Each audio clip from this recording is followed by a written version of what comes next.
सांगलीमध्ये कृष्णा नदीच्या पुरात स्टंटबाजी करणं तरुणांच्या अंगलट आलंय।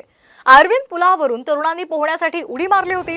पाण्याचा प्रवाह हा मोठा होता आणि त्यामुळे हे तरुण वाहून चालले होते। एका विद्युत खांबाचा आधार घेत या तरुणांनी स्वतःचा जीव वाचवला, स्वतःला सावरलं आणि आरडाओरडा केली आणि त्यानंतर स्थानिकांनी नदीमध्ये झेप घेऊन त्या बुडणाऱ्या तरुणांना वाचवलेलं आहे। हे दोन दृश्य आपण पाहतोय। स्टंटबाजी करणं या तरुणांच्या अंगलट आलेलं आहे। ते वाहून जात होते, त्यानंतर त्यांनी विजेच्या खांबाचा आधार घेतला, मात्र स्थानिकांना ही माहिती मिळताच त्यांनी त्या तरुणाचे प्राण वाचवले।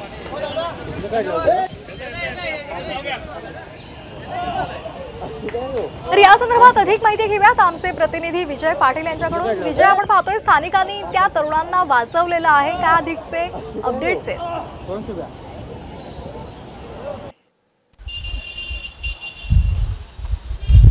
हो, नक्कीच सांगली जिल्ह्यामध्ये सततचा पडणारा पाऊस आणि दुसरीकडे कोयनेतून होणारा विसर्ग यामुळे सांगलीच्या कृष्णा नदीपात्रामध्ये झपाट्याने वाढ होत आहे। आता सांगलीची कृष्णेची पातळी ही 37 फुटावरती गेलेली आहे।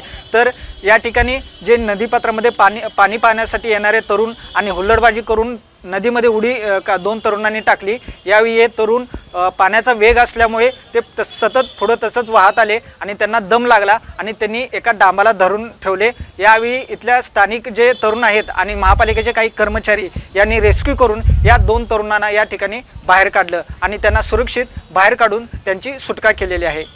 अगदी धन्यवाद आपण दिलेल्या या माहितीसाठी।